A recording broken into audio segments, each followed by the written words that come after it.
Welcome to From Center Ice, the podcast. My name is Courtney, and today I have a very special guest with me, Thomas Mercier. Hello. Hello. Great to How be is it here. going? Oh, it's amazing. It's great to be here. Thank you very much for having me. Of course. It's been we've had a lot of conversations on Twitter between you and I. I'm sure we'll get to the reasons why in a minute, but it's great to finally be here. Thank you for having me. Of course. Yeah, there's been a lot going on in the hockey world. But before we jump into all the madness, let's tell the wonderful people what you do in hockey, because you also work in hockey. Yes, I do. I'm a commentator for two teams here in Sudbury. For those that don't know, that's here in Ontario. It's about 4 hours from Toronto. It's that far. Wow. Yeah, well, 3 hours depending who's driving. But yeah, I work for the Sudbury Cubs, which is a junior A hockey team in the Northern Ontario Junior Hockey League, and the Sudbury Wolves of the Ontario Hockey League. I'm sure a lot of people familiar with that. Don't get it mistaken for the Chicago Wolves. I do not work for them. Thank goodness you would not be on this podcast. Well, honestly, it's a great hockey market here in Sudbury, much like it is in Rockford and Chicago. The hockey's a bit different here. And I finished my 5th season with the junior A club and my 2nd year with the Wolves, because of the pandemic not letting us have a season last year. So yeah, this is my 5th year, going into my 6th this upcoming fall and winter. But yeah, that's what I do. I have a full-time job. It's not hockey related. But yeah, I work in the hockey market, and it's a hell of a time, I'll tell you. Yeah, absolutely. So that's kind of how we got connected, because if people aren't familiar with the Sudbury Wolves, there is a very, very good prospect for the Chicago Blackhawks current Ice Hogs player, and that would be our boy, Isaak Phillips. Usually I say my boy, but I will share him here because you are probably the one person outside of his family who is a bigger fan of Isaak than I am.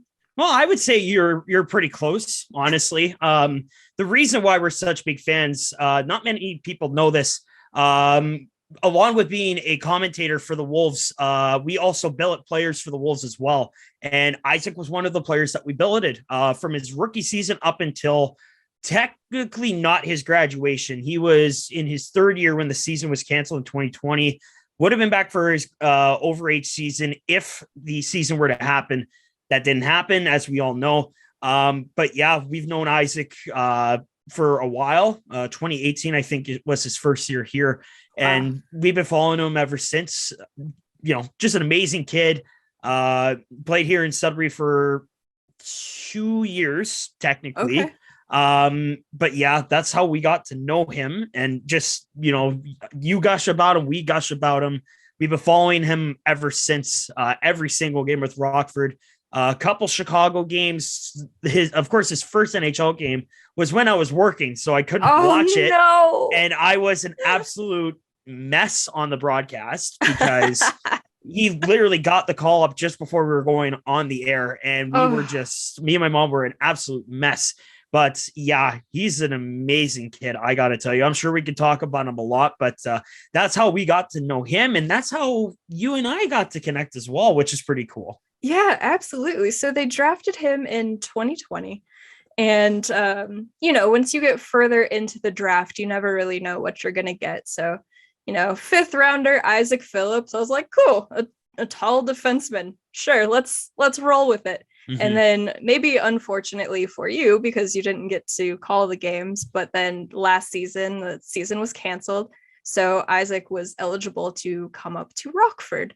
Mm-hmm. And immediately he was the best defenseman on the ice. I was like, okay, hold on. Who is this kid? There is a Blackhawks prospect winning board battles. What is this? This isn't something that we ever see. What is going on? So from that first board battle victory, I was like, this guy, he's good. And then he became my corner guard. Nobody takes that puck into Isaac's corner and comes out with it. He blows my mind every single game. Yeah, you and me both. He was kind of he wasn't as aggressive in the corners when he was with Sudbury in his rookie season, but come his 2nd year, man, he developed that style, and he was a true two-way player. And, you know, a lot of people started talking about him in his second season. That's when he got the exposure from the NHL. And, you know what, Isaac, his play's gotten a lot better. I think that goes without saying based off his numbers. And, you know, I think he asserted himself very quickly in the AHL, especially with Rockford. I mean, Cody Franzen took him under his wing, and that was his D partner for the majority of the season. I miss Franzen. I don't know about you. I've heard great things about the guy. Cody was great. Yeah, Isaac told us a lot about how great he was and took him out of his house, and we were like, oh my God, that house is incredible. And like, Isaac just fit in immediately, and you can see it based on the way he was playing. You know, he kind of had a nickname here. He's probably going to kill me if he hears this. But a lot of people like to say he's got loose hips because of how well he glides around the ice. So everyone called him Loose Hips Phillips. Oh my gosh. It's just an amazing way of how he plays, and he just takes control of the game. And honestly, it's special to watch. And like, from the moment he joined the Rockford Chicago organization, I don't know about you, but I think he's become one of their top prospects defensively. There's a lot of offensive products, but in terms of defense, I think it goes without saying, based off the season he had this year, there's a legitimate chance he could get called up to Chicago full time. We'll see if that happens. But to me, I think he was probably the best defender, not just last season from a rookie standpoint, winning Rookie of the Year on the team, and then this year being one of the top defenders again. You know, it should go without saying, but you know, I think you and I and the Chicago people are the only ones that are talking about him. I mean, rightfully so, I guess. It's kind of crazy to me. You hear people talking about the Blackhawks defensive prospects, and of course you hear Ian Mitchell and Jacob Galvis, Lucas Reichel. Yeah. There's Reichel. And then I'm like, guys, Isaac, I literally scream about him. Isaac exists too, man. Yeah. And I think especially this season, as he was able to come in, not in his rookie year, had the off season, kind of knew what it was like in the AHL. But as the season went on, him and Ian Mitchell really became that solid first defensive unit. And when they were on the ice, you were just comfortable knowing that it would get shut down there. Yeah, Ian definitely doesn't screw around when he's out there. He is very aggressive, which is great to see. And, you know, Isaac kind of developed that style too. I see him get involved in some scrubs, and my mom is screaming her head off going, no! And I'm like, I love this side of him. Like, it's something that not many defensive players have, but for someone of Isaac's size, he utilizes it perfectly. And I think him and Ian Mitchell have been a great combo all year. There's only a couple of Rockford games that I missed this year, but they've been together for the majority of the season. There were a couple mix-ups, but come playoff time, it was Mitchell and Philly almost every single game, and I thought they were probably the best defensive duo out there. But yeah, Ian Mitchell is pretty fun to watch. He's a no-nonsense kind of player. Philly's kind of the same way as well. But you can see that Ian's rubbing off on Philly a little bit in a good way.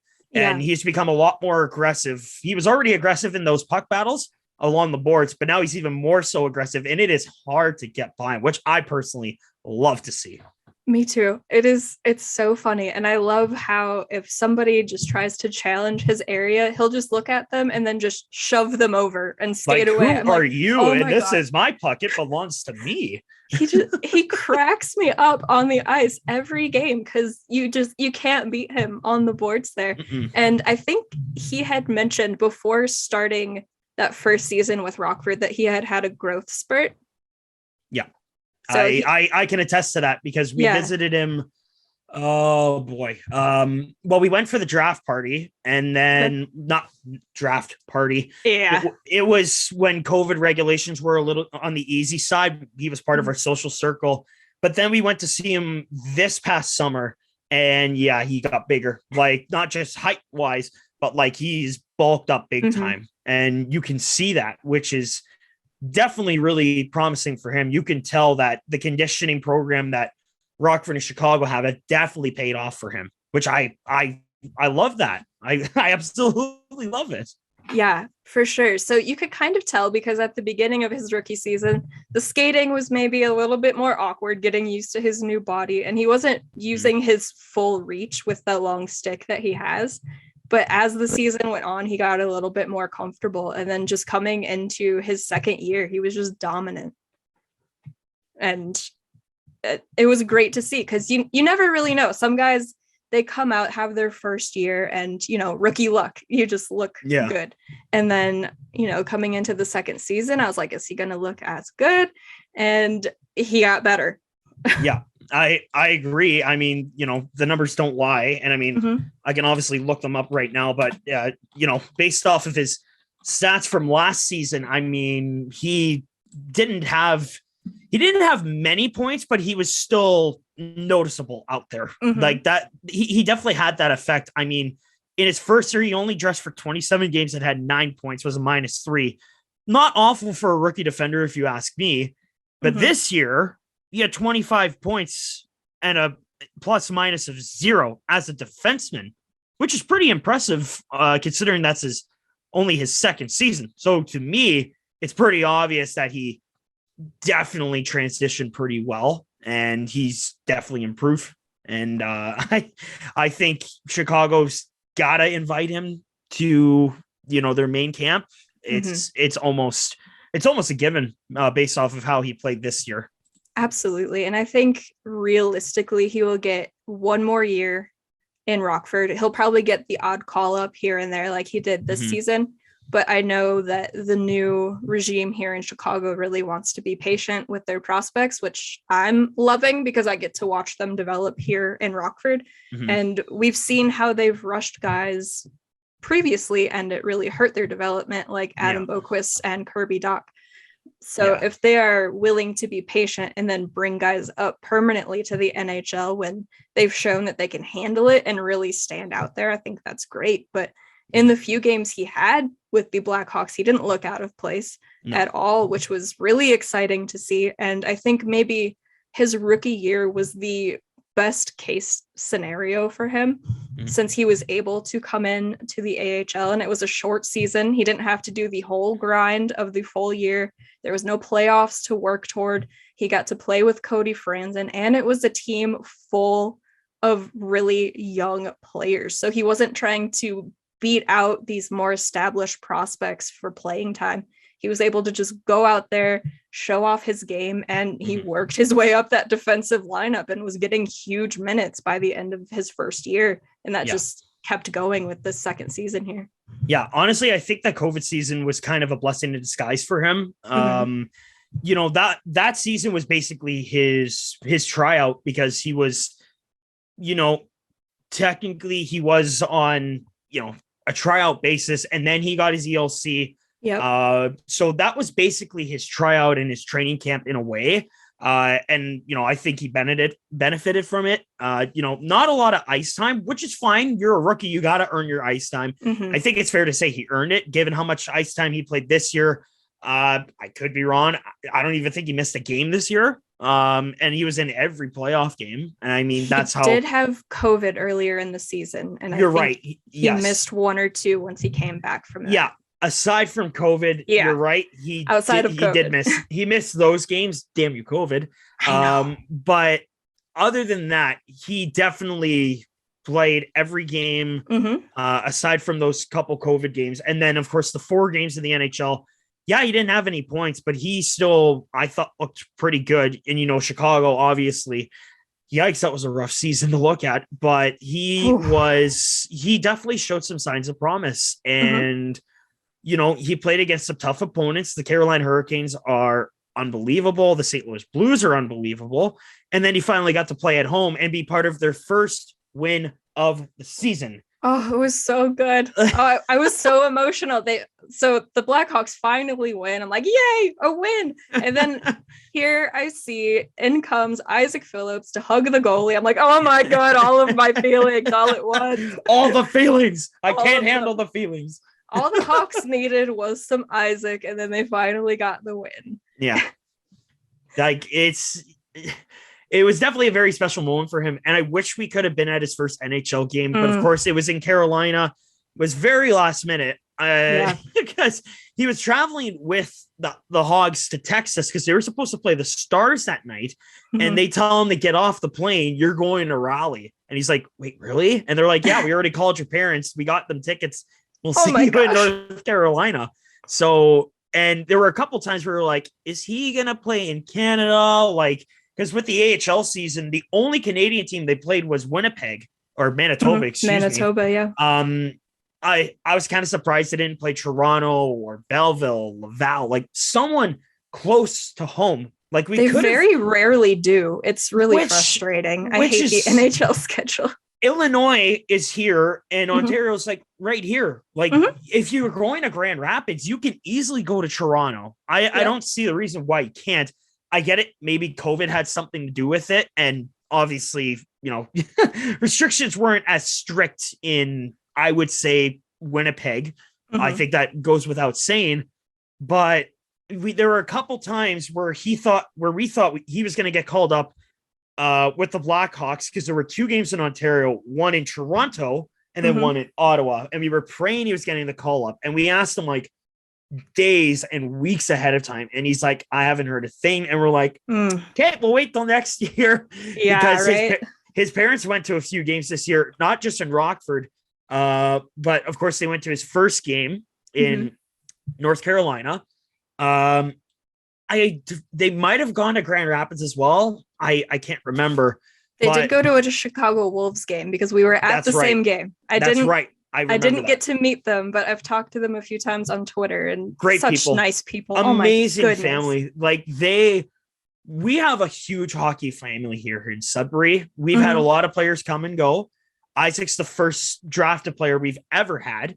Like that's how special that kid is. That's amazing. Great family. They, you know, every time we've almost gone there every summer. We spent Thanksgiving with them. Like, oh my gosh. And that was when his draft party was. Okay. And like, you know, it's just an amazing amount of people we've met through Isaac. You know, the goaltender that we had in Mitchell Weeks that was living here. He's graduated now. Mitchell Russell, I'm not sure if you heard about him. He just signed with San Jose.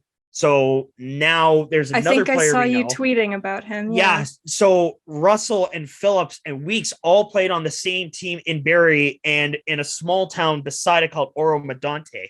Literally within the same radius of their neighborhood. They live between one another. Oh my gosh. It's a big family. And we got to spend like that draft party with all of them. And it was just an amazing time. And, you know, having a player get drafted is something we thought we would never see. There were a couple glimmers of hope, but he's the first. And like watching him play post junior is honestly some of the best hockey I've ever watched. And playing within the Chicago organization too, I think is incredible. We were not sure where he was going to get drafted at the time. And we were working because the draft, you know, rounds 2 through 7 were happening while we're working. Oh, and gosh. I just got home before he got drafted. So it was almost too perfect.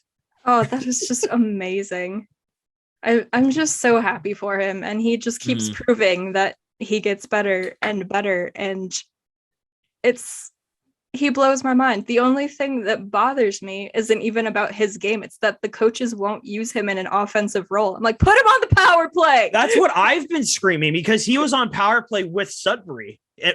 Penalty kill too, actually. He is a really good penalty kill guy. Don't get me wrong. But we've seen the kind of shot that he has. I mean, it does kind of frustrate me that they don't use him on the power play, but you do have to earn that spot.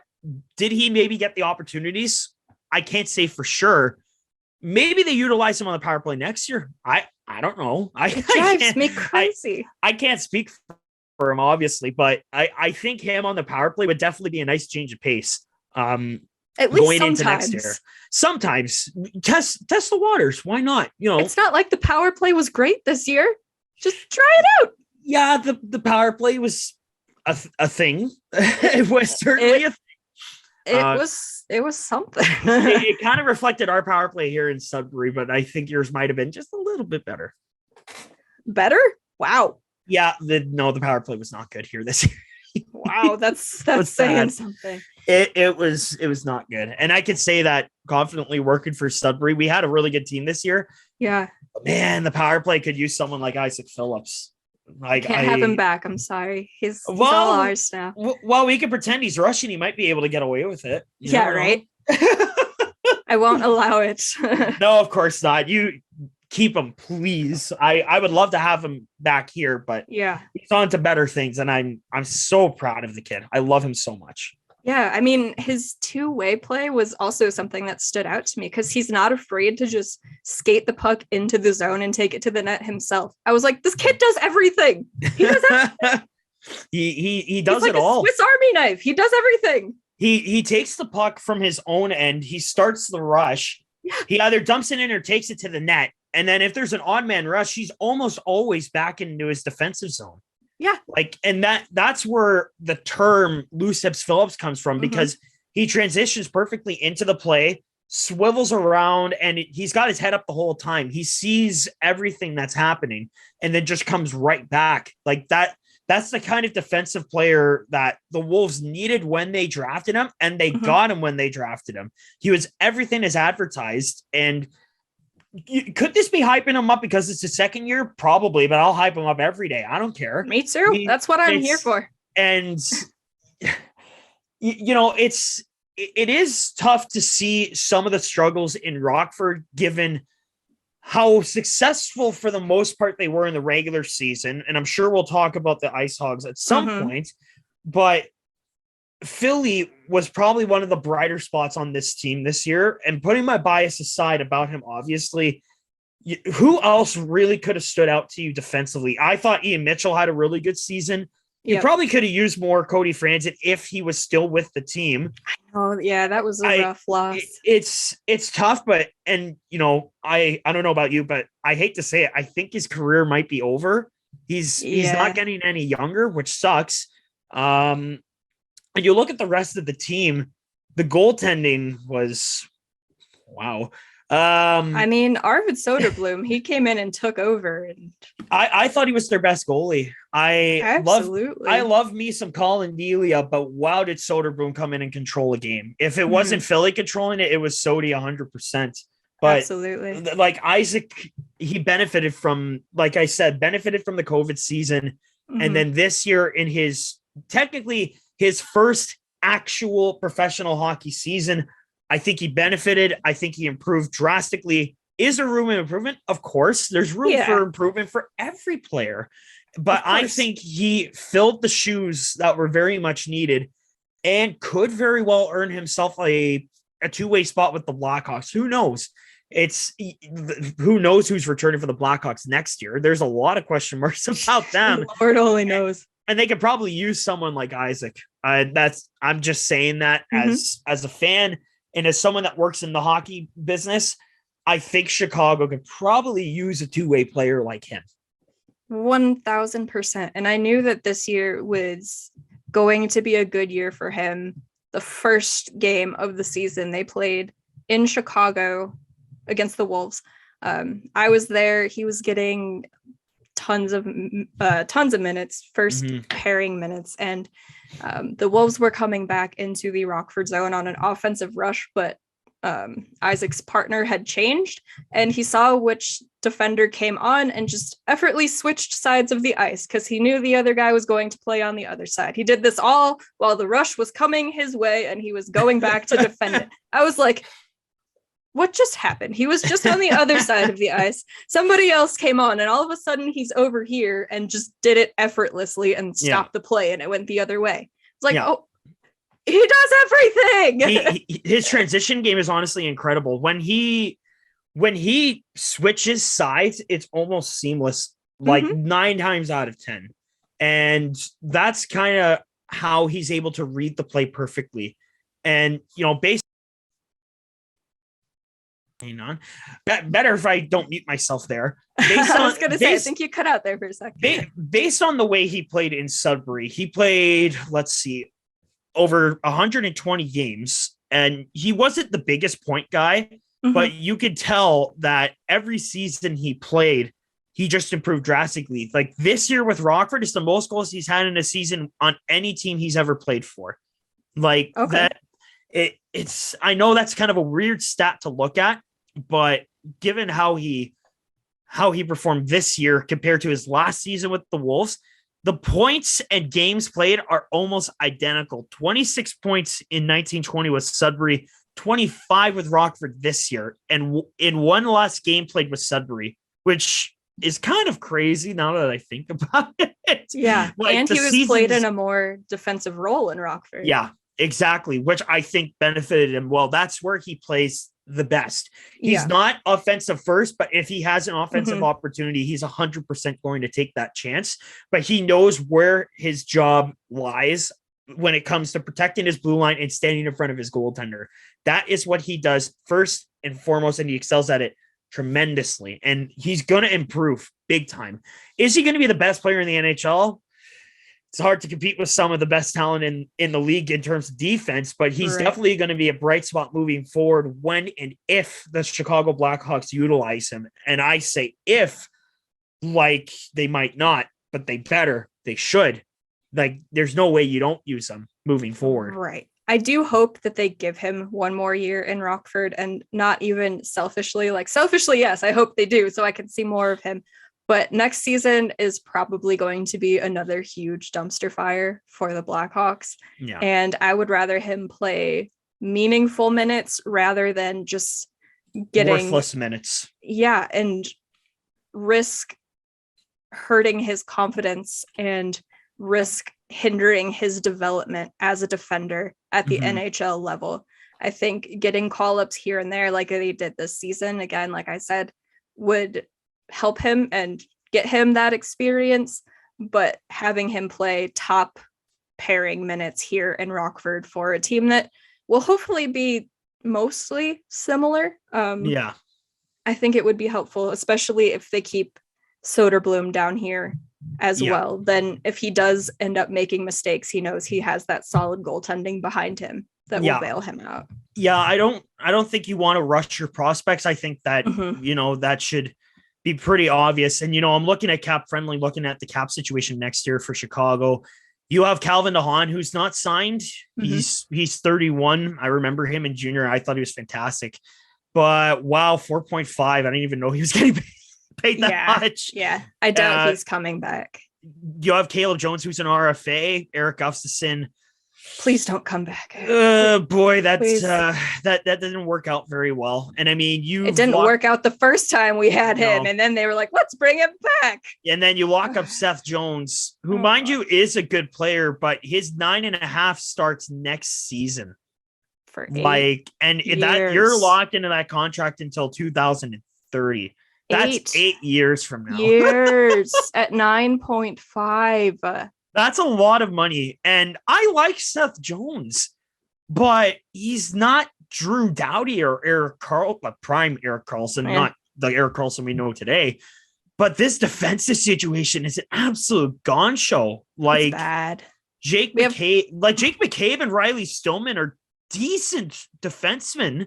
And you got Alex Vlasic, which doesn't look awful. But my Connor God. Murphy for 4 more years too. He's on IR. And he's on LTIR. You're paying him $4.4 million until 2027. And that contract starts next season as well. Because good old Stan Bowman decided to extend him for 4 years before the season ever started. And you're also burying Brett Connolly's 2.375, which I don't even hate Brett Connolly, but someone that's not even someone's not even in the NHL making that kind of money is kind of surprising, to be honest. I just kind of like to forget about his contract because he's been really good for the Ice Hogs. So I'm like, if he just stays down here, we don't need the cap space right now. It'll be off the books after next season.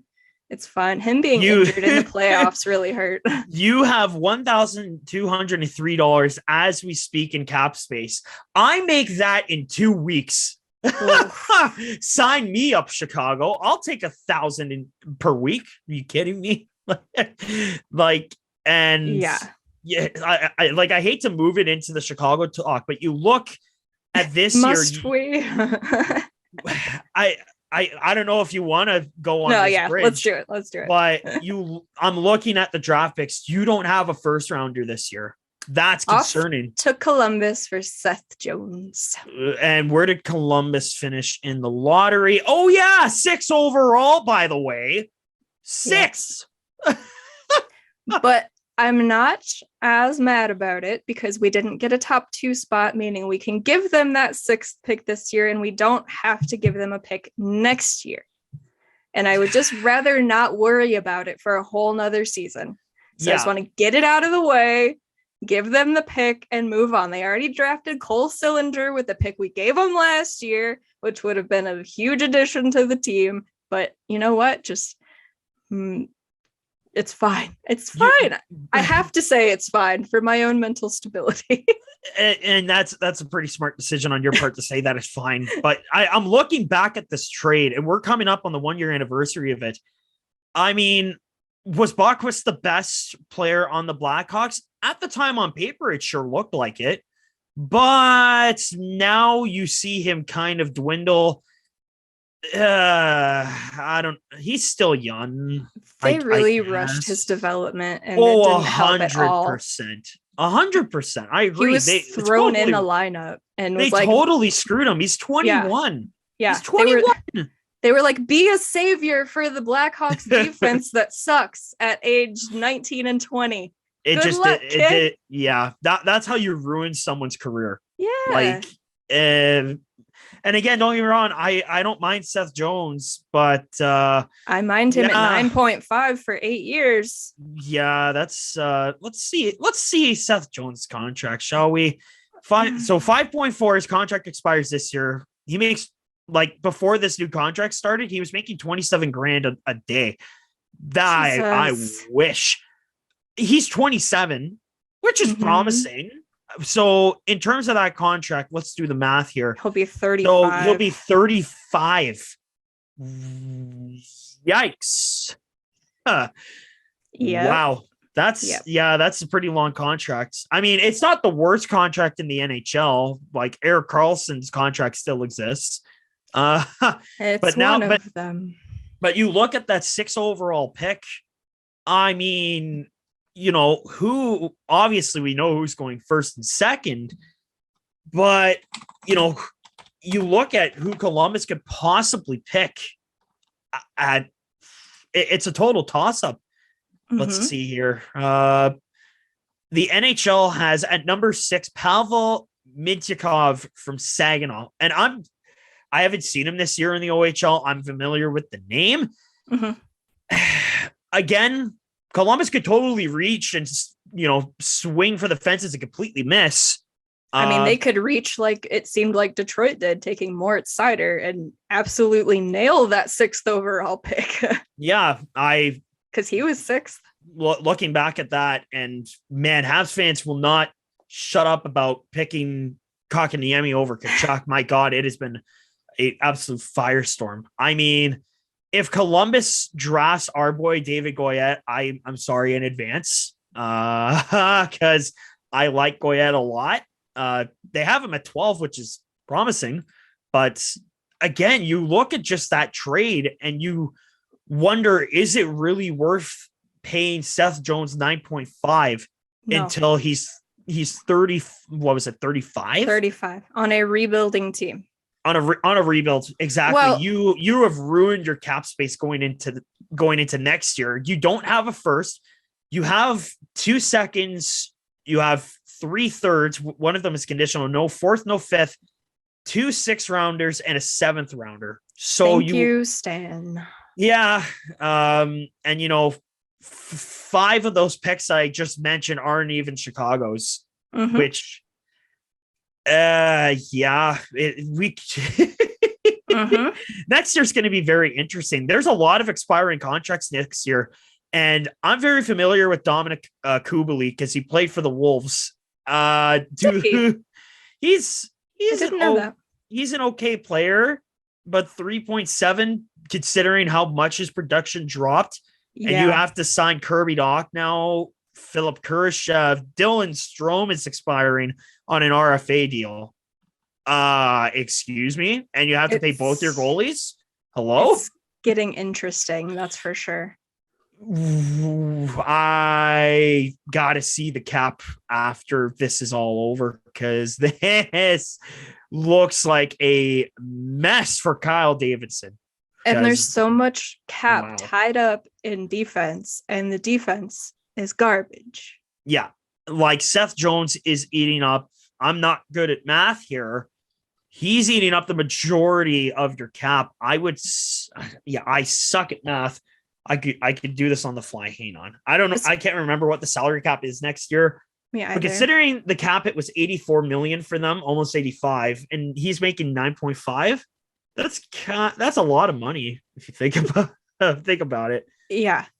And thankfully, I guess Taves and Kane come off after next season, and we can talk about if they're going to come back. I could see Kane re-signing, but it won't be for 10.5. That's for damn sure. No, Kane and Taves are not in their prime anymore. Like, I'm sorry, Blackhawks fans, but the glory days of the Hawks dynasty are unfortunately over. They've been over for a while. Yeah, it's been over for a while, but they kept just digging a hole for themselves. I mean, Tyler Johnson is a good player, but now you have to sign him in 24-25. $5 million for Tyler Johnson is not bad, but is this the Tyler Johnson we remember from Tampa? Yeah, I think he could be a player they look to move to a team who is going to be a little bit more competitive. Yeah. Send him back to Tampa. Give me Brandon Hagel back. We'll give you Tyler Johnson. Just give me Bagel back. I still can't believe you traded Brandon Hagel. I'm sorry. I thought he was your best player. Trade. I don't care what we got back in return. I don't care we got 2 first-round picks. I don't care that we got Taylor Radish. I don't care that we got Boris Tkachuk. I am mad that we traded Brandon Hagel, and I will never get over that trade. So I actually love cap friendly. I don't even have to do the math. It tells me the percentage of the cap that players are eating up. Patrick Kane and Taves alone make up for 25.8% of your cap. That is over a quarter of your cap. Seth Jones alone is 6.6. That's a lot of cap. It made sense for Kane and Taves back in the day. Yeah, because they were the best players in the league, because they were winning cups left, right, and center. Exactly. And we'll see. Maybe Taves gets moved this year with half retained. Well, I mean, you look at Pittsburgh, and there's been talks about about the core breaking up. Like, is this the final year of Crosby, Malkin, and Letang? It very well could be. There's no way you're moving on from Crosby. He will finish his career as a Penguin. There's no way he doesn't. Malkin is a great player, but he's not nearly the player he once was. Chris Letang is I was about to say defensive liability. I feel terrible for that. He's an injury prone player, which sucks, because he is arguably one of the best offensive defensemen we've seen in a long time.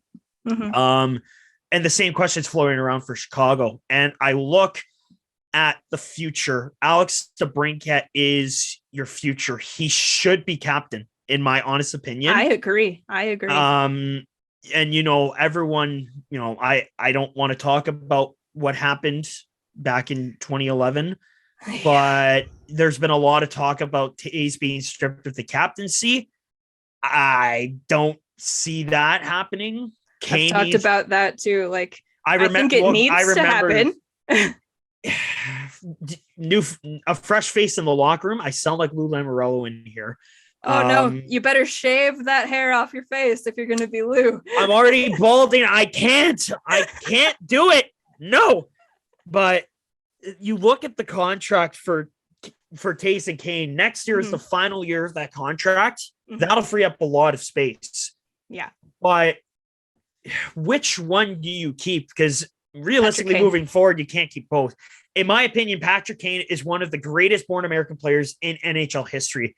Mike Modano's amazing. Austin Matthews is become one of the best new American players. But Patrick Kane, I think, is, the whole cab thing and the off-ice stuff, obviously that plays into effect. But he's grown up a lot. He has matured. And he's played for successful organizations his entire career. He was with the London Knights. They are They're always successful.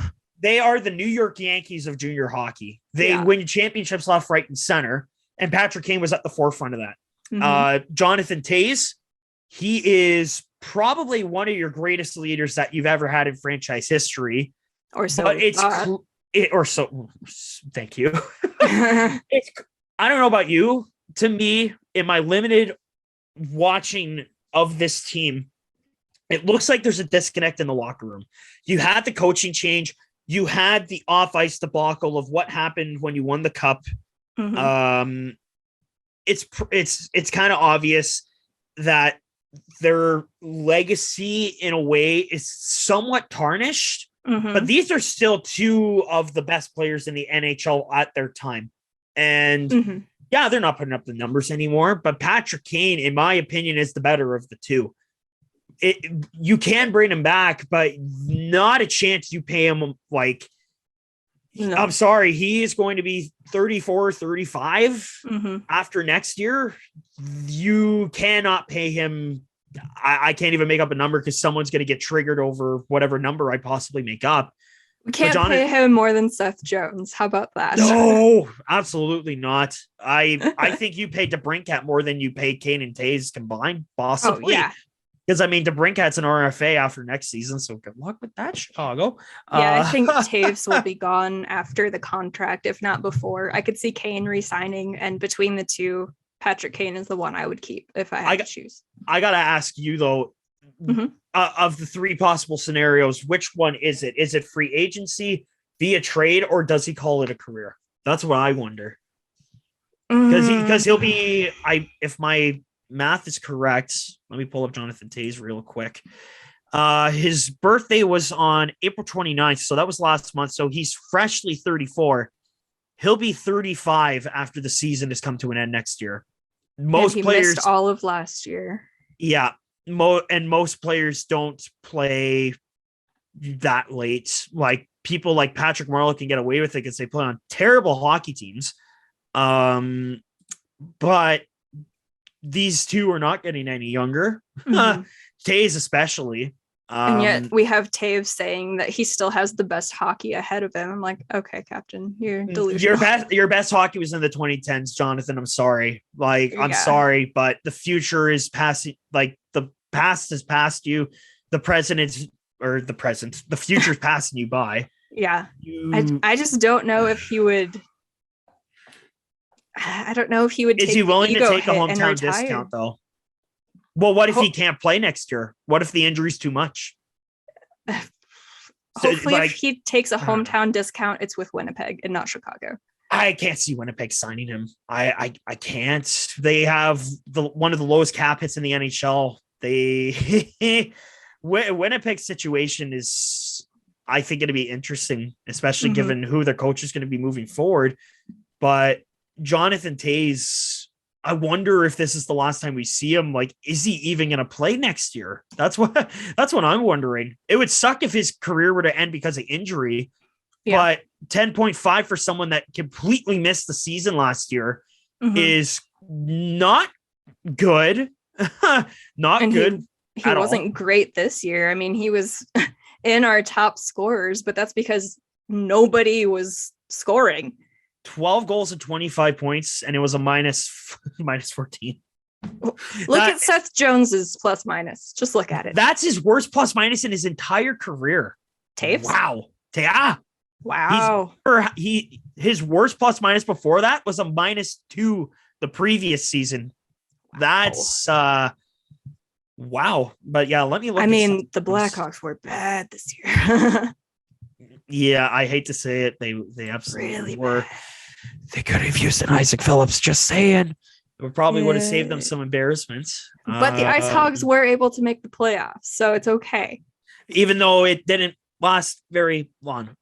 But -37. Oh my God. See, aren't you happy I told you to look that up? No. And of course, plus minus isn't the be all end all, but I mean, no, of course not. But based on modern day analytic darlings, that definitely means something. That's the worst plus minus he's had since the 2013-14 Nashville Predators, where he was a -23 in his rookie season. He hasn't had a worse plus minus since. That is astounding to look at. Mm-hmm. Yeah. And they were supposed to be better this year. Mm-hmm. Because the Blackhawks were in a rebuild. And then all of the news draft about Kyle Beach and Stan Bowman went, oh my God, we have to distract everybody. So let's sign Seth Jones. Let's sign Jake McCabe. Let's sign Jujhar Khaira. Let's bring in all these players. Get Tyler Johnson for Brent Seabrook. Look, guys, we have hockey players. We're going to be a better team. Pay no attention to the news behind the curtain. Quick, get me Marc-Andre Fleury for absolutely nothing. Yeah. Get me some women on the podium at the draft so I can distract everyone from what happened with Logan Mailloux. the pick right after. Oh my God. Like that, everything. That draft was embarrassing to look at. And I didn't watch the late part of the draft, and I see people on Twitter talking about it. I'm like, what the hell are people talking about? And I look at the draft. Oh, you didn't watch the video. It? Oh my God. No. And then I watched the replay back, and I literally just went, oh no, Stan, what are you doing? Like, and people wonder why I didn't want to talk about hockey this season. I'm like, well, hockey Twitter has certainly been fun this year. That's for sure, especially as a Leafs fan. Every time I would be like, all right, we moved past this thing. I will start talking about hockey again. Something else would happen. I'm like, I can't. I give up. Like you guys were set to move on from it, and then Rocky Warts opened his big dumb mouth. I still watch that clip of you when it happened just before you wrap up the episode. That was hilarious. And I was about to go to my weekly skate, and I watched the video, and I am just gobsmacked at what he had the audacity to say, not to any reporter, but to Mark Lazerus. Yeah. To Mark Lazerus. He's one of the most respected people in our industry. Like, the nerve of you to say that it doesn't matter and that shouldn't be talked about. Yes, it should be talked about. What are you talking about, Rocky? Come on. I couldn't believe what I was seeing in front of me. I was watching the town hall, whatever the hell they called it. I was like, okay, this is good. Danny Wirtz is doing a good job. Jamie Faulkner's doing a good job. This is a bunch of PR nonsense, but we're doing good. We're chugging along. And then all of a sudden, I was like, what? Like, Rocky took offense to what Mark was asking. Like, he was ready to just snap on the first person that brought up the topic. I've insane. I've never publicly talked about the situation. Oh God. I have many times. As an owner of an NHL organization, you have to hold yourself and your organization to a certain standard to not tarnish the legacy of your team. Forget the name of the team. Forget how racist the logo could possibly be, even though people don't understand the story behind it. Look it up, people. Rocky took that organization, and he knew what happened behind the scenes, and he just took it and threw it under the rug. His reputation and the story simultaneously throws it under the rug like nothing happened. I get you want to move past the situation, but if someone asks you about it, you have to answer to the question. That is your job. I don't care if you're the owner. I don't care if you're the GM. I don't care if you're the water boy filling water bottles in the intermission. You have to answer the question. Mm-hmm. It has to be talked about. You called the town hall meeting. Did you just think nobody was going to ask about it? You turned that town hall meeting into your own public execution. And even your own son was trying to make you not look like an idiot. Poor Danny. You could see his soul leaving his body. He's like, I built up all of this goodwill, and then my father decides to go senile crazy and start losing his mind on stage when all he had to do was stay quiet, and Danny could have answered. Yeah. He was like, I'll answer this. And Rocky was like, you shut up.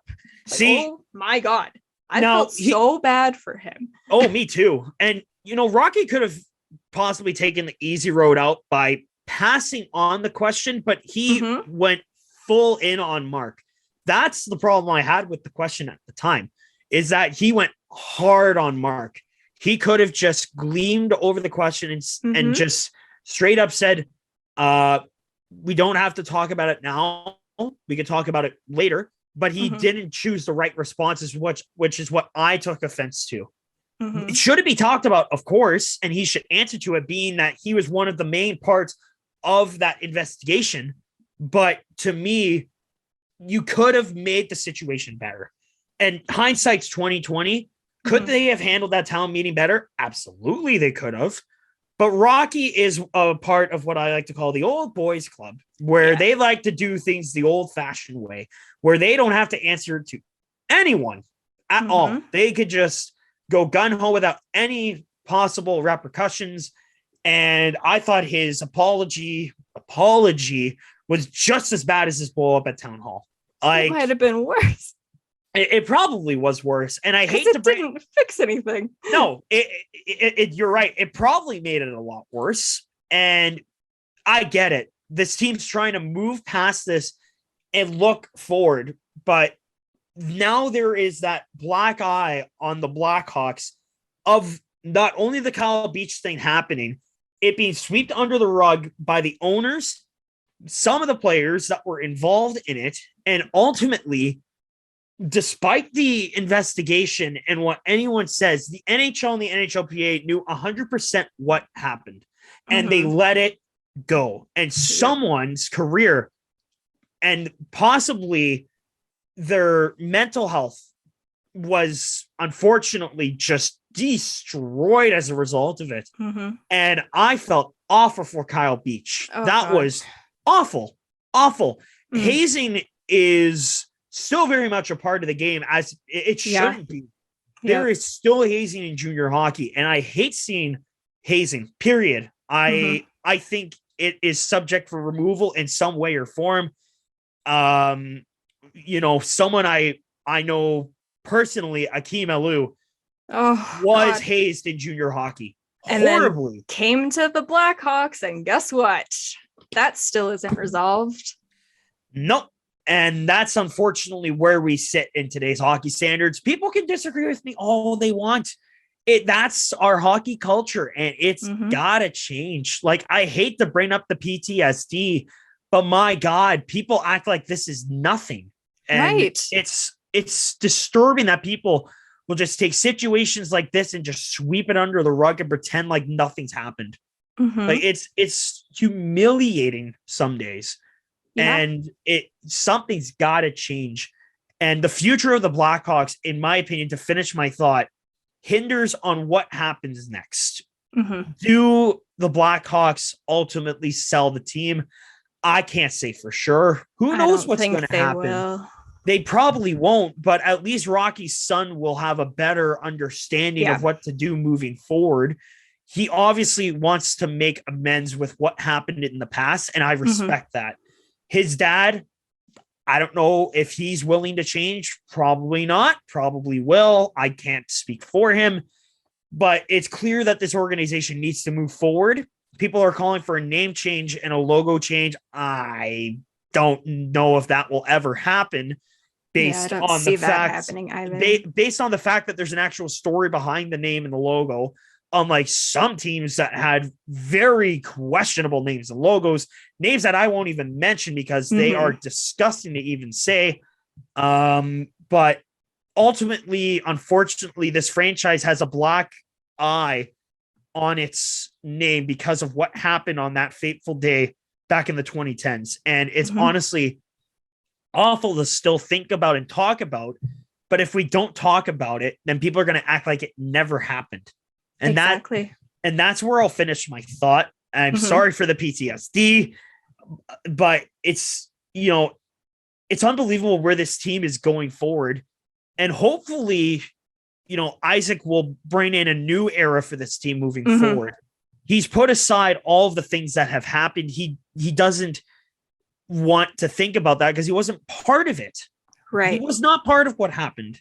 And he wants to turn this franchise around, which I personally think that all players should aspire for, and I hope that happens. That's all I got to say about that. And I mean, going back to you saying that DeBrincat should be captain, he had a great response after all of the news came out, and he really answered it very maturely. And then you have our actual captain who was over here making a fool of himself once again. Yeah. So I think there is hope for the kids of this franchise. And I think Danny Wirtz really does have good intentions and wants to move the franchise forward. And he really does want to make it a better place for players off the ice. And he wants to have a good product on the ice. So I don't know. I don't want to put too much false hope in the team just because I want them to do better, both on and off the ice. But I have to believe that they are actively trying to do that. And we have a bunch of really good kids in the system, good on the ice, good off the ice, like Isaak. And we just have to have hope that they really are working towards something better here with the Blackhawks. It's up to the management to make that change and not replicate whatever happened. In today's standards, there's no way you can replicate what happened back then. It's not going to happen in this day and age. It better not happen on any team. Anywhere at any level. It better not happen, period. And I think Chicago does have a bright future, but you have to put the pieces in the right part of the puzzle. And they're still trying to find those pieces. I think Isaak and a few of the players on the IceHawks are part of said puzzle, but it's up to the management to put those pieces together and create a team that could probably become relevant again in the future. Yeah, Kyle definitely has his work cut out for him. That is an understatement. But I guess on that note, we can have a nice seamless transition here because he is not the only Kyle who has his job cut out for him.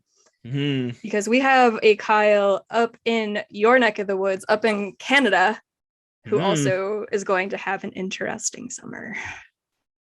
And that is Kyle Duvis of the Toronto Maple Leafs. Oh boy, he's on the hot seat, isn't he? Which to me is kind of ridiculous after what we saw this year, because he put together a great team. That was a great hockey team. The best team in franchise history, statistics wise, and based on wins, it was the best team this city has ever seen in the 100+ years Toronto hockey has existed. It was deep up front. It was deep on the blue line. The goaltending may be questionable, signing Marazzic, but Jack Campbell played great. Then in comes Eric Shelgren, just, going to get a shutout in his first game. No big deal. No, not a big deal. Don't set yourself up too high or anything. I mean, Garrett Sparks also did that, and that didn't. Don't you dare speak of that name. But Eric Shelgren is a lot better than Garrett Sparks. Oh, yeah. Oh, and everyone kept bringing that comparison up. I'm like, no, like, what? I followed Garrett Sparks in junior. I thought he was all right. I didn't think he was the savior of the franchise. I'm like, what? Right. I think Mrazic's deal will be easy enough to move to a team who has cap. You would hope. And I think it actually makes sense. I've said it before. It makes sense for Chicago to get Marazzic. They don't have an NHL goaltender under contract right now. It's true. When he's healthy, he can give you NHL starts. And the Blackhawks don't need to be good. They actually need to not be good. So that they can get better draft picks. And Toronto can throw something else in to take the cap. And it makes sense to me. Yeah. I'll give my thoughts on Marazzic before we get into the whole Duvis and Toronto thing of what happened a couple weeks ago. Peter Marazzic, I remember watching growing up as a young boy when he played on the Ottawa 67s here in the OHL. And he was, without a doubt, probably one of the best goaltenders at the time in the league. And he played on the international level as well. And he was advertised very well. And then he came into the NHL and he was a very strong goaltender. And I think he kind of still is, but his injuries have killed him. It's pretty obvious, isn't it? I mean, if you've watched Steve Dangle, you know how passionate he is about any player that plays on that team, whether it's a forward, a defenseman, a goaltender, a fourth string. It could be anybody. Marazzic was not living up to that contract. It was a disaster from the start. To quote Steve Dangle, he doesn't know where his net is and he needs a freaking map. He has no idea where his posts are.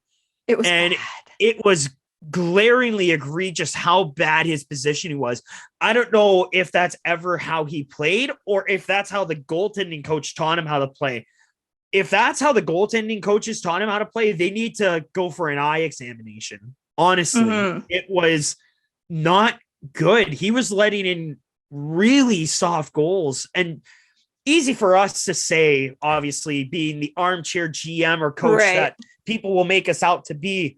But you look at Peter Marazic's stats this year, they were, I don't want to say they were terrible, but certainly far from ideal. I mean, you know, 12-6. He started 18 games, played 20 of them, 3.34. That is not great. And a .88, which is not good either. I honestly, the season was his worst statistical season on paper, which his second worst season was with Detroit in 16-17, rated a 3.04, but he played 50 games. Well, that was also when Detroit was going through some very hard days. Or wait a second. No, I needed the eye test. Excuse me. Philadelphia in 17-18, 17 games played, 6-6, 0-3 record, 3.22. Oh my God. I forgot he was even with Philly. Yeah. And he had a slightly better save percentage. A lot of people forget he was with Philly. It was a very, very brief appearance with Philly. But then he went to Carolina and he turned into a pretty hot commodity, honestly. Statistics wise, it wasn't perfect. It wasn't his best season at all. Nothing compared to 2015-16. I think that's pretty obvious. But you almost had the feeling that in Toronto it was going to work, and it just didn't. It really didn't work out well for him. And I kind of want to feel bad, but you look at his positioning and he just didn't, he didn't know where his net was. And he gave up, I don't know, 2-3 feet of the net on either side. Like, there were some that were really egregious, very egregious, and certainly of major concern. Can you move that contract? Yeah. What are you going to get for it? 2 more years. It's only 2 more years. If they stay with Marazzic, I don't see it happening. They need cap space, and that eats up a little bit too much cap. I mean, especially having to re-sign Jack Campbell too, because you'd have to assume that they would, because they can't just run with Marazzic as their starting goaltender. Well, that's what they planned this year, because no one expected Campbell to have the season that he had in the first half of the season. The second half was a little iffy, but the whole team was playing iffy. So, and he was dealing with injuries as well. Like, a lot of the team were dealing with injuries, which was worrisome moving into the playoffs, obviously. But I don't know if Marazzic, I do know he's not the solution, unfortunately. Goaltending's been a problem in the city for a long time. I mean, but Freddie Anderson, look at the season he's having this year with Carolina, for crying out loud. He wasn't the problem. He wasn't the problem.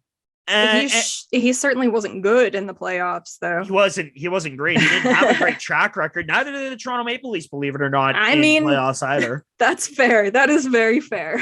But mind you, acquiring Freddie Anderson didn't really cost them a whole heck of a lot. And I thought $5 million, a 5x5, wasn't the worst contract in the league. I mean, hell, Carey Price's career might be over and he's still getting paid $10 million. You can't tell me that Peter Marazzic has the worst goaltending contract in the league. There's other contracts that are worse, but Marazzic, I can't see being a Leaf next year. This is coming from a Leafs fan who has stuck with this team since the day he was born and am friends with the voice of their team. this is coming from someone who has seen his own team struggled since 2004. He has to have his contract sent somewhere else. You're not going to get much back for him, and I'm perfectly okay with that. You could probably get some draft picks and maybe a mid-tier to low-tier prospect. I highly doubt it. It's probably just going to be a cap dump. Yeah, it's a hard ask, honestly. It's Peter, it was nice knowing you, but if you're back next year, you better have a roadmap attached to your blocker so you know where your net is, because you had no clue this year. And I genuinely feel bad that happened, because it looked like to me he was battling something. Yeah. There was something glaringly obvious, and it bit him hard in the backside. If he comes back next year, he needs to be better. I think that goes without saying, but to me, I just don't think Marazic's the answer. Is Campbell the answer? I don't know. This is a guy that never had a starting gig until the COVID season. Right. So, I don't know. The goaltending is a big question mark next year. I just don't see Marazzic being part of this team next year. If he is, he's definitely got to work hard if he wants to earn that spot. He's either going on LTIR until the end of that deal, or he's getting moved. If he's in net for Toronto, even in a backup position next year, I would be absolutely shocked. I'd be terrified, honestly. Also that. Yeah. If he wasn't hurt so much, I would have maybe put him on a conditioning stint with the Marlies, but that's probably asking too much of Mr. Duvis. Never know. I mean, I don't know. You want to talk Leafs about what happened? Because I mean, you summed it up pretty well in your video, and this is the first time I've gone publicly about the exit. Exclusive. I mean, I talked about it on my Facebook and Twitter. Yeah. And I still stand by what I said. This was the best damn team that Toronto has seen ever.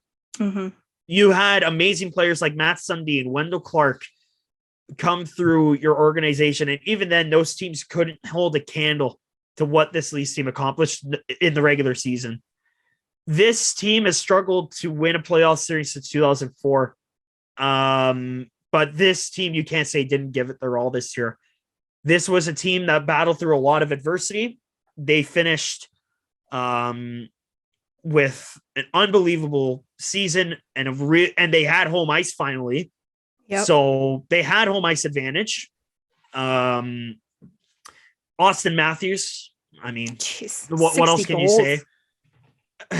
And I asked Steve Dangle in his mentions, do we file this under tainted memories? Because, a 60-goal season, unfortunately, doesn't mean anything in the playoffs. At the end of the day, if you don't win 4 games in the first round, you're done. That's what it boils down to. Going back to my train of thought, though, you can't say this team didn't try this year. They battled every game. It sure didn't look like it in game 2 when they were down. What was it, 5-0 or something? I forget. They lost 5-0 in game 2. No, they lost 5-3. 5-3 or 5-2. I don't. Yeah, remember. they won 5-0. That's fine. I slept to try and forget about it, but they battled, and this was a damn good team that lost to another damn good team in the Tampa Bay Lightning. And I have nothing but respect for the Lightning on just how freaking amazing that team is. I mean, Steven Stamkos, this guy didn't play in the first cup they won in 2020. He was kind of there for 21. He is back, and he is scary good. Nikita Kucherov, number 1 BS himself. What a player. What an unbelievable player. Victor Hedman, Palat, Killorn, Nick Paul, the former North Bay Battalion Nick Paul. Brandon Hagel. Brandon Hagel. Corey Perry. It's just having the best career ever now that he's revived his youth in Tampa. Yeah. Yeah, he's looking like the London Knights Corey Perry again, which is kind of funny. Andre fucking Vasilevsky. Yeah, thank you. I was just about to say stole that series, and I didn't even think he was the best goaltender in that series, honestly. The Maple Leafs, that was probably the most reasonable and acceptable playoff exit I have seen yet. This team lost to a really damn good hockey team, the Tampa Bay Lightning. They battled every game. Every game was back and forth since game one that these two teams played in the regular season. I didn't know this till Steve Dangle mentioned it. They have officially played each other 11 times. And Tampa Bay was the only team to win back-to-back games, and it was when it mattered the most in game 6 and 7. That's how back and forth. I didn't realize that till Steve's video either. Me neither. And that shows how good this Tampa team is. They have not lost back-to-back games in the playoffs since before COVID shut everything down.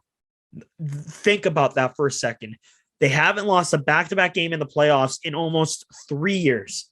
This is without a doubt one of the best stretches of hockey from a team in a 3 to 5 year span we have seen since the Islanders dynasty of the 80s. This is a very special team that has a chance at three-peating. I don't care what anyone says. This team could and probably will three-peat, because right now they're up 2-0 on the President's Trophy winners. Oh my gosh, that's very much real. That series is a snooze fest. Florida looks like they should have finished last in the NHL. Tampa Bay is a bunch of body parts duct taped together to look like a hockey team because they are so injured, but it's so boring. I need a good game from these two teams or I'm going to lose my mind because Toronto should be there. Just stay focused on Calgary and Edmonton. You'll be fine. Oh my God. Game 1 was amazing. To get back on the Toronto Maple Leaf train, when they got eliminated, I wasn't mad. I wasn't even upset. I was just disappointed. I was honestly heartbroken. This team legitimately had a chance. And Leafs fans can make all the excuses they want about officials and how the league screwed them over. At the end of the day, good teams overcome adversity, and your goal at the end of the day is to win the game. And unfortunately, they only won 3 of those 7 games. This team could not score on the power play to save their life. It's not as bad as Florida right now. Oh, for 25. That's bad. It's really bad. Toronto ran into one of the best teams we've seen in a long time. Tampa Bay is that damn good, and people and Leafs fans refuse to give them the credit that they deserve, and that bugs me. As soon as we went into this series, I'm sure you've seen my tweet. I made a bet that the Leafs would beat this Tampa team. I was that confident. And I said that my profile picture would be a picture of me in a Tampa jersey for a month. I made this bet, the same bet against Montreal last year. I was that damn confident. And I really, really regretted that decision. The only time I've ever worn a Montreal jersey. I will never wear one again. Wearing the Tampa jersey isn't as bad, but I lost the bet. I have set all my accounts to that picture. It sucks, but at the end of the day, you have to make your bet, and I made my bet. So at the end of the day, this Toronto team, at first I said to a lot of people, if they lose this series, you have to blow it up. That was my first thought, and that seems gun-ho. I know I said the same thing after losing to Montreal. The Leafs stood pat. They made small changes. It made them better, but not good enough to get out of the first round. To me, my thought now is not even blow it up, but you have to make some kind of significant change. Who do you see on this team moving forward? Mitch Marner, what a rebound after a disappointing playoffs last year. He was without a doubt the least best player in this series. Yep. William Nylander is a very close second. Offensively, William Nylander, not the defensive William Nylander. We don't talk about that one. But Mitch Marner redeemed himself. Yeah. He 100% redeemed himself. I like Mitch Marner. I called him out after what happened against Montreal, but I think he rebounded very well. Me too. You can't let him go. Matthews is not going anywhere. I'm sorry. He looked really good. He was hot and cold at times, but he was still Austin freaking Matthews. 60 goals in a regular season. Hasn't been done in Leafs history.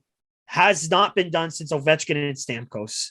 3 players in our modern day NHL history that have scored 60 or more, and a Maple Leaf is in that conversation.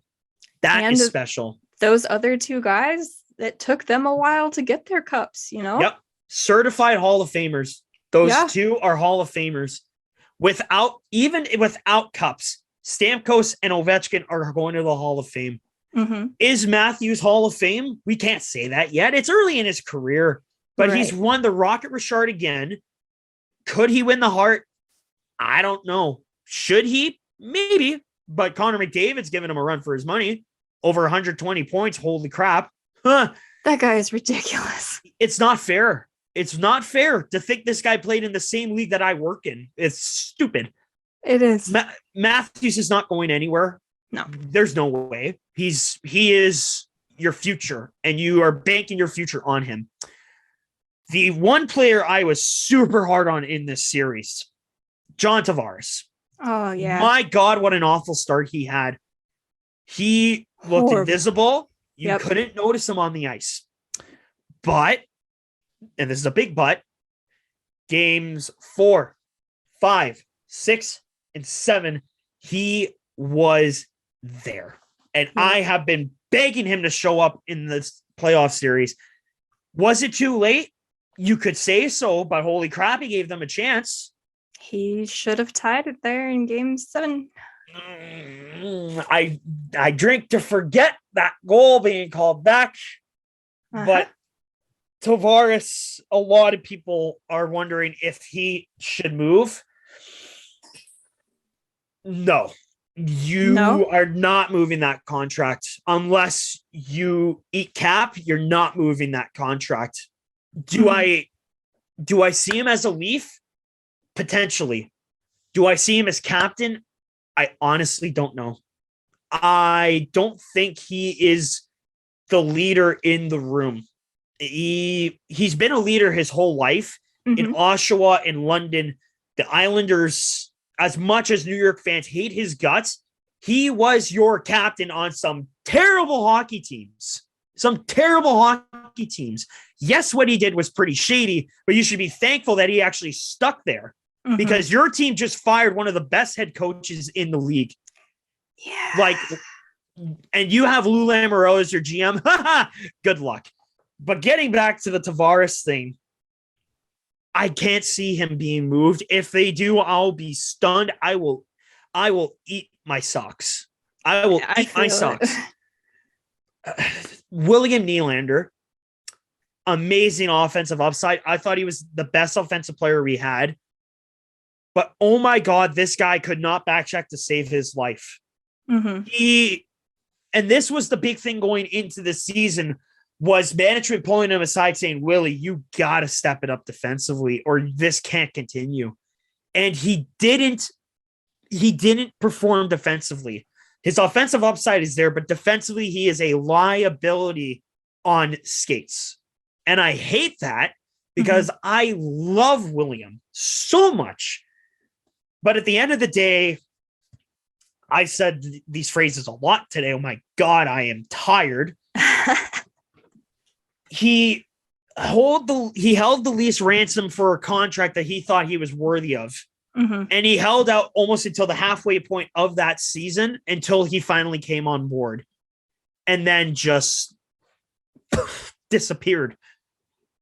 He's come back into a really good offensive role, and I think he's a really good option for this team.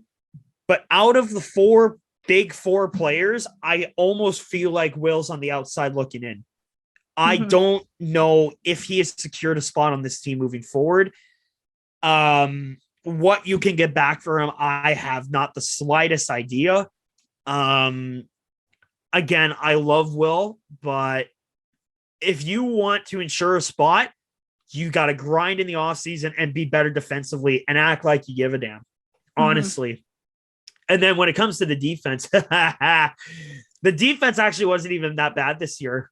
The acquisition of Mark Giordano, oh my God, huge, was good. It was better than picking up Foligno last year. And I love Nick Foligno. He is a family friend of ours because he's a good old Sudbury boy. That trade blew up in their face big time. It did. The Geo one, not only do you get an experienced veteran in Mark Giordano, but you also got Colin Blackwell, who was honestly a big surprise to me in this series. Very good addition. Gio's not nearly what he once was. That's pretty obvious. Of course.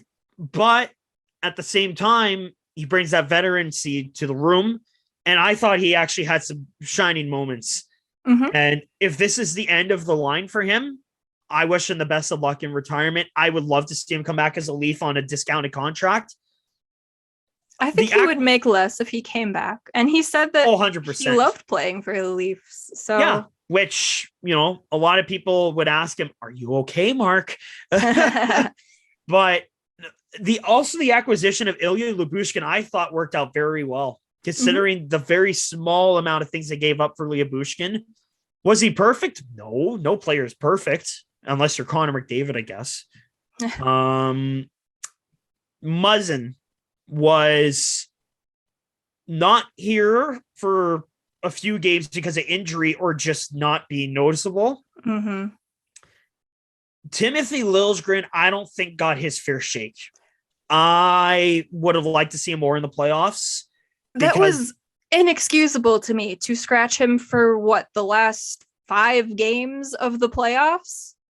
And that's where I was going to transition. Justin Hall? Justin, can we have a talk, Justin? I know you're not actually listening to this, but the hell, what are you doing, Justin? What are you doing? Again, easy for us to say. Yeah, sitting here right now, but at the end of the day, in my honest opinion, that is like the 7th time I've said that today. Justin Hall being put in for Liljegren. What are you thinking, Sheldon? Yeah, that one is all on Keefe right there, because I do not get that. Liljegren looked really good in his first. He did. Especially in the first game. I didn't see the second game live because I was at the Ice Hogs game, but I watched it back. Second game was not great for everyone, but Liljegren was definitely better than Hall. It's not his fault. No, God no. Of course it's not his fault. He's sitting in the press box. Right. Of course it's not his fault. But that was just inexcusable to me that he did not get back into this series. I had one of my best friends tell me that Hall wasn't even the worst Leaf, and I had to ask him, "Are you okay?" Who was then? I did get really sick of seeing Kerfoot on the ice toward the end of that series. He had a very good first game. He was very good in game number 1. That turnover in game 6. That was, as soon as he turned it over, I said that's going in. And I was right. It was very reminiscent of a few plays last year's playoffs. Justin Hall is getting on my nerves. I don't want to see him in a Leafs uniform. Neither does Steve Dangle. And Steve usually doesn't dunk on players like that. Even he didn't want to see Justin Hall in a Leafs uniform. I don't even think he's that terrible of an NHL defenseman. But he's not. That's the better thing. Options. He's better options. He's not even terrible. You're right. But just the turnovers he was making cost them. Yeah. Terribly. By the way, he played 69 games. Nice. Very nice. 23 points is not bad. Honestly, not bad. Plus 14, that's not bad either. Mm-mm. But analytics would tell you he probably should have sat for that series, and you probably should have played Timothy Liljegren. But what At do least I in know, game right? 7. At least in game At least 7, in after game they 7. lost game 6, put Timothy Liljegren back in. He created a lot of offense in that game 1. I didn't even realize Justin Hall's 30. Is he really? He's 30 years old. Former Blackhawks prospect Justin Hall. Ew! I hate to think about that. I would like to not see Justin Hall as a Leaf. If you have him as a Leaf, please put him on the Marlies. I don't ever want to see him again, to be honest. That's only one of the few Leafs players I had a problem with. I'll mention these names really quickly. Kyle Clifford, good job in game 1. You didn't cost us the game, but you might have just outed yourself from this Leafs team. Wade Simmons was a problem.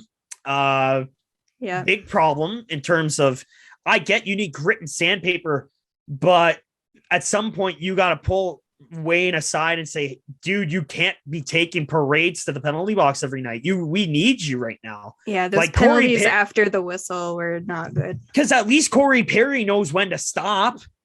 Sometimes. At least he knows when to stop. But Wayne didn't. And I love me some Wayne Train, but he didn't know when to stop. Yeah. Like, come on, man. We need you right now because the Leafs were getting thrown around like rag dolls in the middle of the series. Which was completely different than what we saw in game 1, where the Leafs were dominating the physical play. That's how back and forth this whole series was. Yeah. Which is crazy to think about. Mm-hmm. I thought TJ Brody was one of the best defensemen on this Leafs team this year, next to Morgan Riley. Holy crap, Morgan. I love you so much. Yeah. Brody makes me laugh because I always forget that he's a Maple Leaf because he just does his job and then gets off the ice. Yep. He does his job very well. And he's just you don't see quiet. You don't see him make very many mistakes. No, he's just very quietly out there. And I'm like, oh yeah, TJ Brody.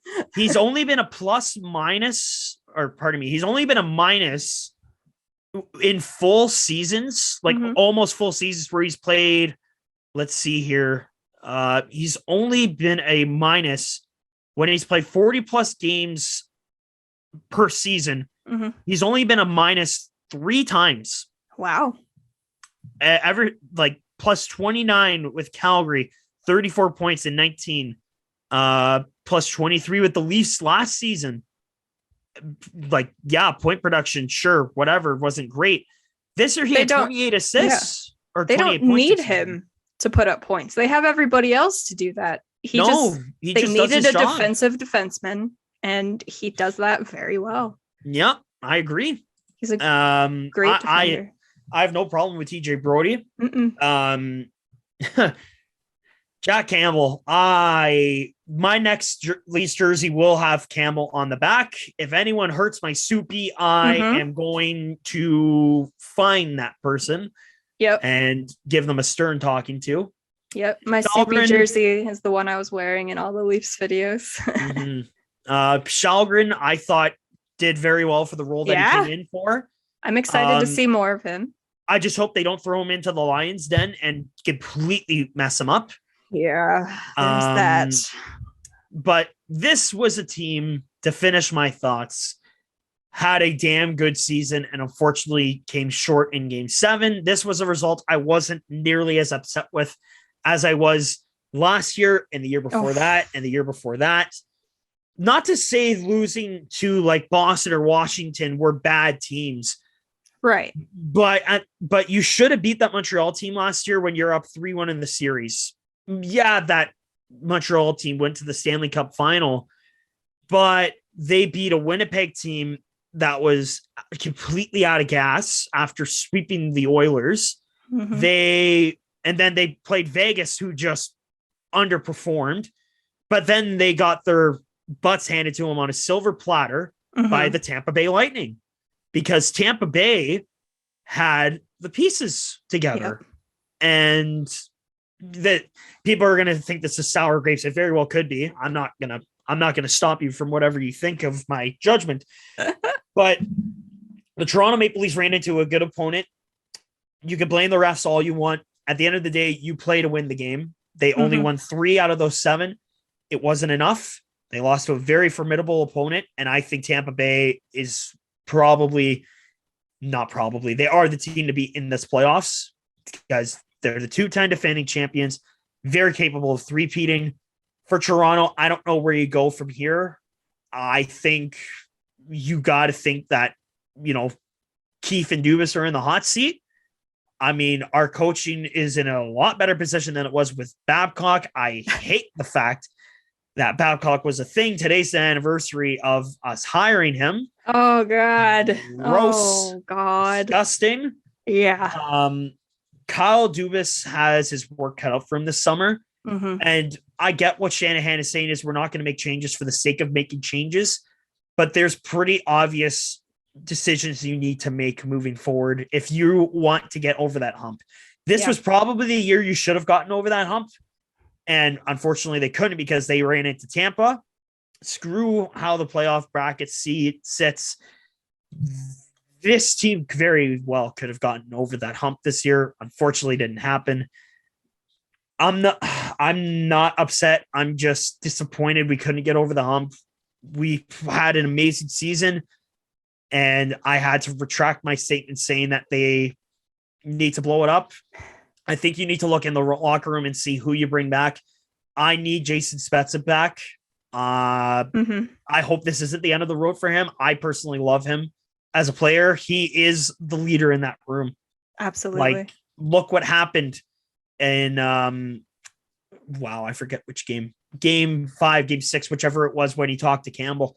Yeah. That's captain material. Right there, that's captain material. I want Spezza back for one more year so we can give him one last chance. Kyle Duvis, I don't know what you do this season, this off season. Don't make a decision you're going to regret moving forward. Don't do anything drastic, but make a change for this team moving forward into the future. Because if you don't succeed next year, someone is getting fired. Yeah. That's all I'll say about that. I hope they figure out the pieces moving forward. We'll see what happens. I'm going to stick with this team no matter what, but this is your time to get over the hump and give the city something they've been waiting for a very long time. Like, you have to do it. And I hope they do it at some point. Give us something to cheer about. Please. Please. I hope so too. And I agree with you. And it almost hurts a little bit more because this team really should have been the one to do it. And I think it maybe was easier past seasons to be mad at the Leafs instead of just being mad that they didn't win the series that they could have won. But I don't know. It was fun, kind of, until it wasn't. But it was a roller coaster.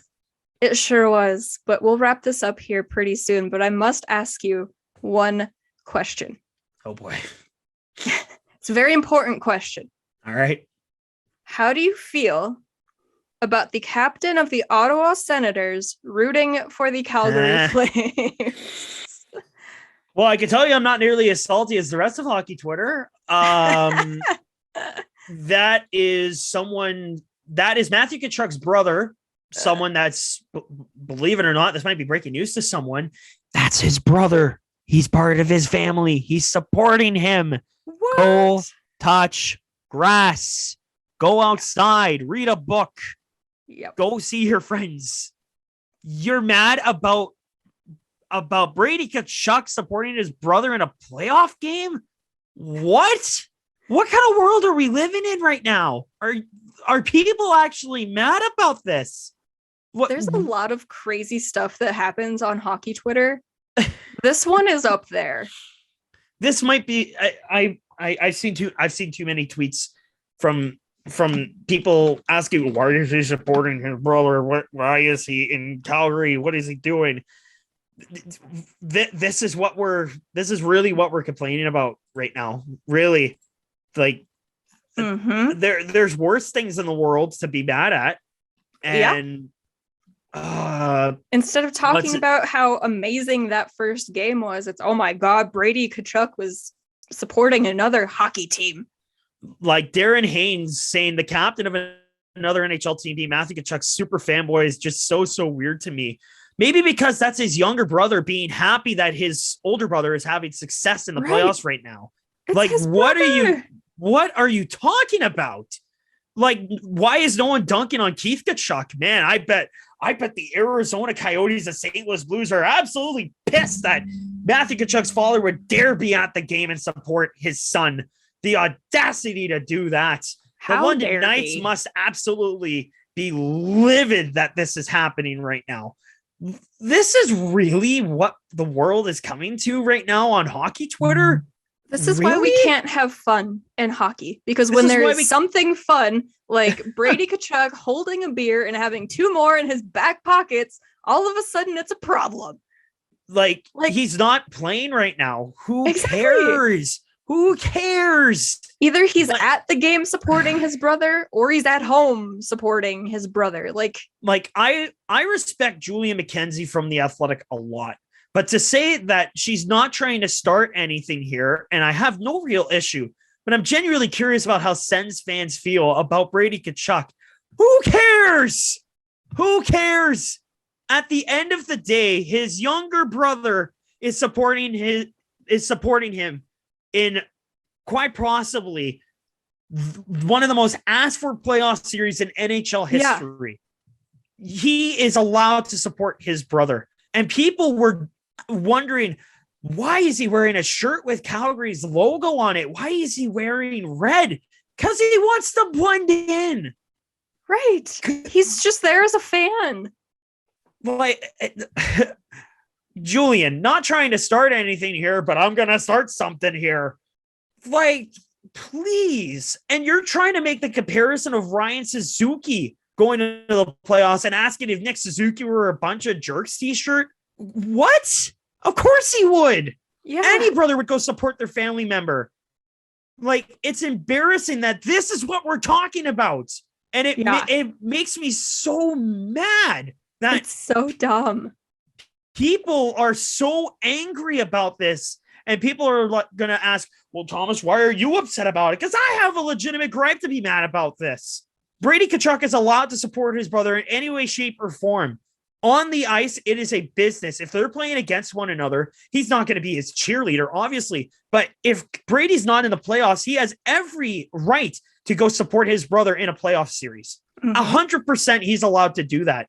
I have not seen a single Senators fan dunk on Brady for going to these games. And the Calgary logo on his friendship tour shirt wasn't even that noticeable. Who cares? I didn't even know he was wearing a Calgary shirt, to be honest. I don't care if he's wearing a Jerome McGinley jersey. He is allowed to be there and support his brother. And that is what family is supposed to do. Like, oh my God, I can't believe we're having this conversation. It's unbelievable that we're having this conversation. But people are genuinely upset that someone dare support their brother. My God, that's embarrassing.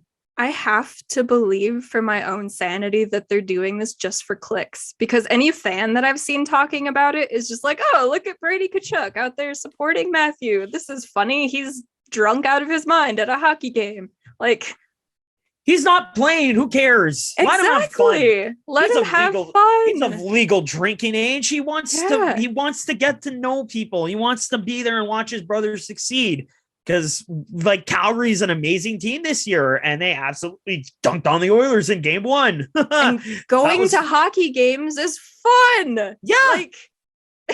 Like, we've been stuck in our homes for, like, almost a year and a half. Right. Like, let us have especially up there fun. For you guys in Canada. Like, let hockey be fun. Please. Stop. Go outside. Touch grass. Breathe in that crisp, clean air that might potentially have a virus in it or something that might kill you. Please, this should not have triggered so many people. I'm triggered that people are triggered. Like, can we please just have fun for once in the NHL? I'm just begging to have fun.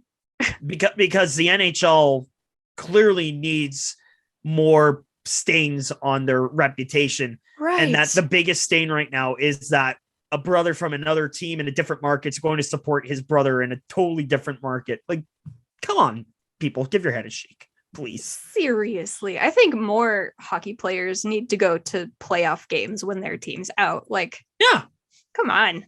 Like, do you think, I don't know. I'm trying, that Suzuki comparison. I'm pretty sure they would do the same thing. I think that is pretty obvious. I'm trying to draw another comparison here, but I'm drawing blanks right now. Like if the Buffalo Sabres were in the playoffs and Patrick Kane was like, I want to go support my hometown in the playoffs, like, go for it. Yeah. Let him support them. Like, this is so stupid. These guys grew up as hockey fans. Hockey has been their entire life. Not just because they play it professionally doesn't mean they can't enjoy going to games anymore. Like, do you think that, let's say Marcus Foligno went to support Nick Foligno in the playoffs, do you think people would be as mad? Like, probably not. No, because it's the Tkachuk. Because it's the Exactly. Because it's the Tkachuks so and no one likes them except me and you. I love the Tkachuks. Me too. I think they're amazing. They're great. They're awesome. I love the Tkachuks. Like, this is something that people are genuinely and unbelievably upset at, and it's hilarious, and I'm laughing at them. I am absolutely laughing. Like, I was rooting for Calgary in this series, but now I just want to see how far they can go to see how belligerent Brady Tkachuk can get at a hockey game. Oh boy, he's gonna make his own beer cup snake. No, oh my gosh. Those beer cups aren't even going to be anyone else's. They're all his. It's going to be like the summer of Ovechkin when the Caps finally won the cup, but it's going to be Brady celebrating Matthew. Oh boy, it's going to be amazing. I can't believe that that's genuinely something that people wanted to talk about and be mad about at the same time. That's so funny. I just kind of hope he feeds into it and just just runs with it. In. Yeah. He brings a sign to I you know what? I'm gonna watch the game tonight. I'm gonna see what happens. Yes. I'm gonna see what happens at the game tonight. That's gonna be funny. But wow, absolutely. People, let's make hockey fun again, please. Seriously, please. For my sanity, please. Yeah, just save our sanities here. But on that note, we can wrap this one up here. Thank you so very much for joining me. It was a lot of fun, especially getting to talk about our boy Isaak Phillips here. Oh, Philly! I can't wait to see him this summer. It's gonna be quite the summer, and yeah, this was a lot of fun. I'm glad we actually got to do this. I know, me too. Finally, and like, given how the season went, it was a lot of fun to watch and communicate with you, especially with it with the Ice Hogs too. Joey Z.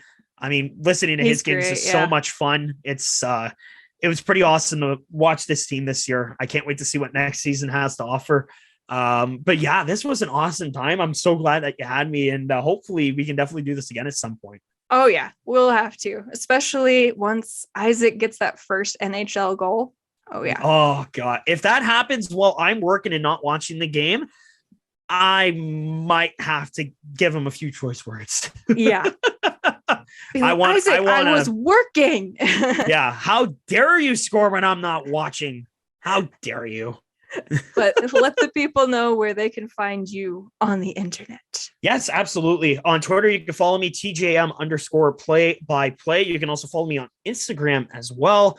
I also actually have my own graphics page. I make hockey graphics as well in my spare time. God, I can't remember what the name of that Twitter is. 1 second while I pull this up here. You can also follow my graphics page at TJM_graphics. But yeah, that's where people can find me. And if you ever want to talk hockey, shoot me a message. I will try not to offend you with my hot takes, but I definitely welcome any conversation of hockey. Absolutely. And this has been so much fun. I really enjoyed this. So thank you once again for joining me here on this episode. Glad to be on it. Thanks for having me. Yeah, of course. And for the rest of y'all, you can follow me on all of the social medias. Those links will be down in the show notes. I'll include Thomas's links down there too, so you can find him easier. And I will catch y'all in the next episode. Bye, guys.